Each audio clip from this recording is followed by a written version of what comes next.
अस्सलाम वालेकुम नाजरीन। पिछले प्रोग्राम में हम गुफ्तगू कर रहे थे उन गुमराह कुन लोगों की जो दिन ब दिन फल फूल रहे हैं, लेकिन यहाँ एक पहलू और भी है, और वो ये कि हमें ये फिक्र नहीं करनी चाहिए कि हमें रोज़ी मिलेगी या नहीं। ज़रूर मिलेगी, बल्कि सारे काम बनेंगे, क्योंकि जिस ज़ात हक़ ताला ने अपनी जमी मखलूक को पैदा फरमाया, उनकी ज़रूरियात की ज़मानत भी उसी के ज़िम्मे है, क्योंकि खालिक मालिक और हाजत रवा वही एक हस्ती है। सब इंसानों के काम भी वही बनाता है, मगर दो तरीके से, फर्माबरदारों के खुशी से और नाफरमानों के नाराज़गी से। बनाता ज़रूर है, क्योंकि और कोई खुदा तो है नहीं। इसकी मिसाल यूं है जैसे एक आदमी ने तोता पाला है और वो रोजाना उसको रोटी देता है खुशी से कि वो बोल चहक कर मालिक का दिल खुश करे। एक दिन उसी घर में कहीं से चूहा आ घुसा। मालिक के मकान ने उसे पकड़ने के लिए चूहेदान में से उसी रोटी में से एक टुकड़ा तोड़कर इसमें लगा दिया। देखिए, दोनों जानवर इसी घर में रहते हैं। इसी तरह मुस्लिम और काफिर सभी इसी दुनिया में रहते हैं, और मकान बनाने वाले ने दोनों को एक ही रोटी दी। इसी तरह अल्लाह ताला हर मुस्लिम और काफिर को रोजी दे रहा है। दोनों कामों में मुसावात है, मगर हर साहिब अकल फौरन समझ लेता है कि तोते की रोटी उसके लिए रहमत है और चूहे के लिए अजाब। अल्लाह ताला की नाफरमानी पर कमर बस्ता शख्स की जिंदगी हकीकतन अजाब होती है कि सुकून नसीब नहीं होता, जो असल है उम्दा जिंदगानी की। और फिर मौत के वक्त तो अल्लाह ताला बचाए, वही चूहे की कड़की में गर्दन फंसी, आंखें बाहर निकली हुई, और जैसे जमीन और आसमान चक्की के दो पार्ट हैं और दरमियान में पिस रहा है की हालत। बस फिक्र अल्लाह करीम की खुशी और रजा की करनी चाहिए। अगर हम यहाँ महदूद और लामहदूद का तकाबुल व मुआवजा करें तो आखिरत लामहदूद और दुनिया की इंसान की इनफरादी जिंदगी बिल्कुल महदूद। फिर भी समझाने के लिए अल्लाह के बंदे आखिरत के एक दिन का और इंसानी जिंदगी की 80 साल उम्र का तकाबली हिसाब करके बताते हैं कि आखिरत का एक दिन 50,000 साल का होगा हमारे सालों के हिसाब से। जो शख्स इस दुनिया में 80 साल जिंदगी गुजार गया, उसकी पूरी जिंदगी उस दिन के मुकाबले में सिर्फ 2.5 मिनट की बनती है। अब हम जरा गौर करें कि इस 2.5 मिनट के लिए हम अल्लाह ताला और बंदों के हकूक कितने और कैसे बेदर्दी से जाया करते हैं। पूरे अरसा आखिरत के मुकाबले में तो शायद सारी इंसानी जिंदगी 1 सेकंड का 1000वां हिस्सा भी ना बने। मज़कूरा गलत किस्म के आमलीन के दिल में अगर जरा से भी खुदा का खौफ मौजूद हो तो अपने फरेब और हराम रोजी के साथ एक और खौफनाक जुर्म के इर्तिकाब के इम्कान की तरफ भी तवज्जो दें कि अगर कोई आमिल किसी मरीज के मुतल्लिक दिल में ये बात समझता है कि उसका सही इलाज अदविया या ऑपरेशन वगैरह से ही हो सकता है, मगर वो अपनी अय्यारी, चरब जुबानी और महज अपने मुफाद के लिए उसे कहता है कि जी ये चीज तो है ही क्या, मेरे पास ऐसे अमलियात, हाजिरात और मौक्कल वगैरह हैं जो इस मर्ज को कुलियतन दूर कर देंगे। मेरे सामने इन डॉक्टरों और हकीमों की क्या हैसियत है,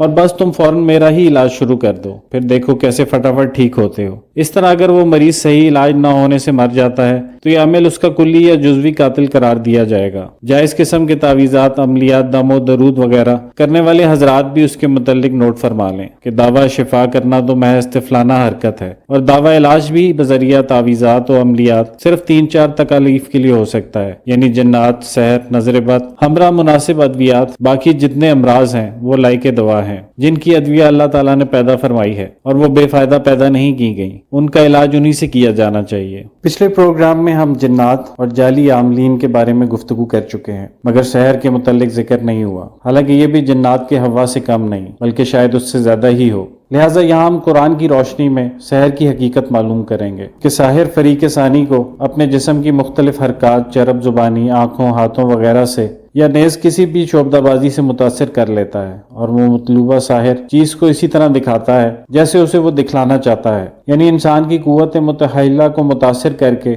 उसे खिलाफ हकीकत मुशाहिदा कराता है, यानी दूसरे अल्फाज में वो उसकी नजरबंदी करता है, जो कि असल में महज फरेब होता है। और जाहिर है कि ये तासर आमिल व मामूल के बिलमुशाफा आमने सामने होने पर ही होता है, गायब पर इसका असर होने का सवाल ही पैदा नहीं होता। और बिलमुशाफा भी आपने किसी अंधे बहरे शख्स पर बगैर उसे मस किए या उसे इत्तला दिए सहर का असर होते कभी नहीं देखा होगा। लिहाजा सबसे बड़े तारीखी और कुरानी वाकया साहरीन से इस सहर की हकीकत तो मालूम हो गई। सहर की दूसरी किस्म शयातीन के जरिए रूहानी और जिस्मानी गिलाजत पोस्ट लोग कुछ खौफनाक किस्म की हरकत करते हैं, और शयातीन, इंसान और जिन इनकी हैबत कज़ाई और गलत प्रोपेगेंडा से लोगों में इनके हलुल मुश्किलात होने का तसव्वुर फैला देते हैं। सही इल्म दीन न होने के सबब लोग, खसूसन खवातीन, इनके जाल में ज्यादा फंसती हैं, मगर ये अपने खुदाओं यानी शयातीन से सिर्फ इतना काम ही करवा सकते हैं जितना इनके इख्तियार और बस में है, और वो बिल्कुल मामूली है। वो भी अल्लाह ताला की मशीयत के साथ मशरूत है। अगर अल्लाह ताला ना चाहें تو ذرہ भर भी वो नफा और नुकसान नहीं पहुंचा सकते, और इतना कुछ भी अल्लाह ताला ने इंसान की आजमाइश के लिए रखा है। यहाँ हमें देखना होगा कि शैतानी इख्तियारात की हकीकत और हदूद क्या है। इरशाद बारी ताला है, शैतान का काबू सही ईमान और तवक्कल रखने वालों पर नहीं चलता, बल्कि सिर्फ शैतान के दोस्तों और मुशरिकों पर चलता है। दूसरी जगह इरशाद है, वो शैतान इनसे झूठे वादे करता है और इन्हें गलत उम्मीदें दिलाता है, मगर शैतान के सारे वादे महज फरेब हैं। शैतान इंसान को सिर्फ झूठे वादों और खुशनुमा तमन्नाओं के जाल में फंसाता है, जबरदस्ती किसी को गुमराह नहीं कर सकता। दूसरी जगह इरशाद रब्बानी का मफहूम है कि क़यामत के रोज शैतान अपने पैरोकारों को कहेगा कि मेरा तुम लोगों यानी इंसानों पर कोई जोर नहीं था, मैं सिर्फ तुम्हें बुलाता था और तुम दौड़े चले आते थे। अब मुझे इल्जाम ना दो, बल्कि अपने आप को मलामत करो। एक और मकाम पर इरशाद बारी ताला है कि इस शैतान को इन पर कोई इक़्तिदार हासिल नहीं, मगर जितना कुछ है उससे ये हम देखना चाहते हैं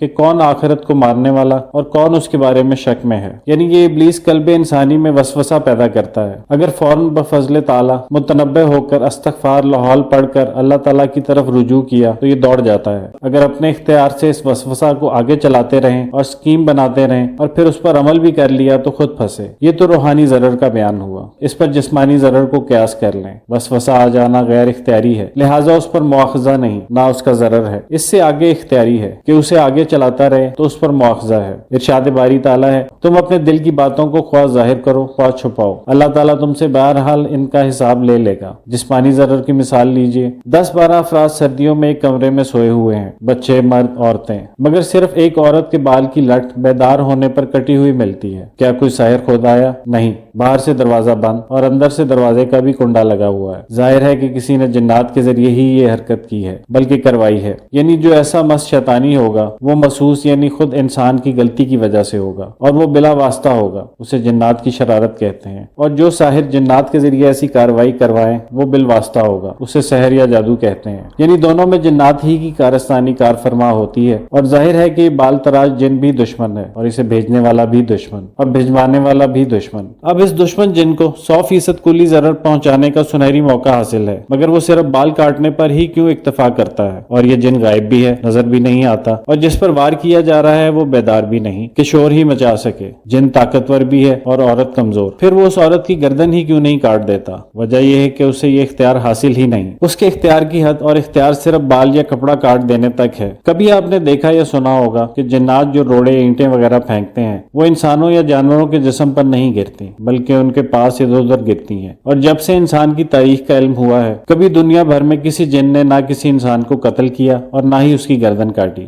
बल्कि जिन्नात तो सिर्फ वहम डालने के लिए एक शोशा छोड़ते हैं। अगर इंसान क्यों, कैसे और कौन के 3 चक्रों में फंस जाए तो शैतान की स्कीम चालू हो जाती है और फिर वो शख्स गैर अल्लाह के पास पहुंचता है और अपना माल, जान और ईमान बर्बाद करता है, और उस पर फिर शैतान का तसल्लुत मजीद बढ़ जाता है। अगर नजर सिर्फ अल्लाह करीम पर ही रही और उसके अहकाम पर अमल किया तो शैतान के मकर का जाल रेजा रेजा हो जाता है। वाखिर दावाना अनिल हम्दुलिल्लाहि रब्बिल आलमीन।